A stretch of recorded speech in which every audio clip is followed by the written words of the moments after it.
Usai menggelar rapat koordinasi kesiapan dan kesiapsiagaan pemerintah Kota Makassar dalam menghadapi coronavirus disease atau COVID-19, penjabat Wali Kota Makassar Iqbal Suhaib memutuskan meliburkan seluruh aktivitas belajar mengajar di sekolah mulai tanggal 16 Maret atau mulai hari Senin kemarin.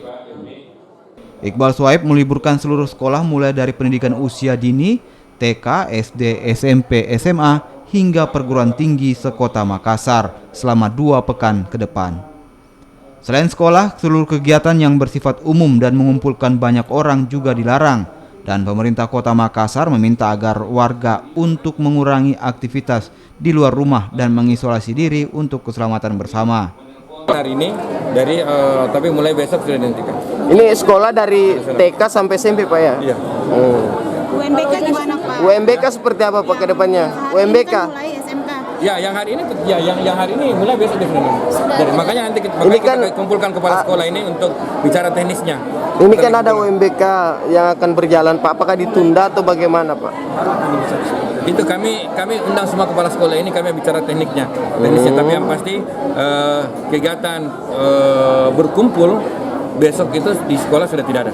Bagi warga yang merasa terindikasi virus corona, pemerintah menyediakan call center siaga Corona 112 yang bisa dihubungi 24 jam.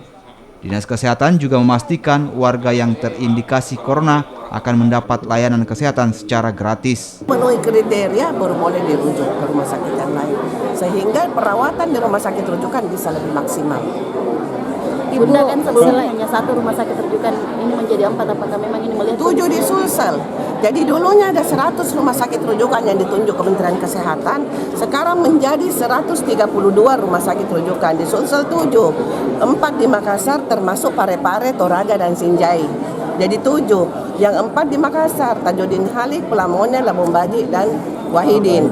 Untuk yang 4 ini tidak ada lagi tawar-menawar. Pada saat dia dirujuk pasien, dia akan disupport semua peralatannya dan Kemenkes. Namun rumah sakit yang lain juga harus siap. Sementara untuk pegawai negeri sipil, kegiatan apel pagi akan ditiadakan. Dan menurut rencana, isolasi ini akan dilakukan hingga ancaman virus corona di Indonesia berkurang atau hilang. Nila Rustam, Kompas TV.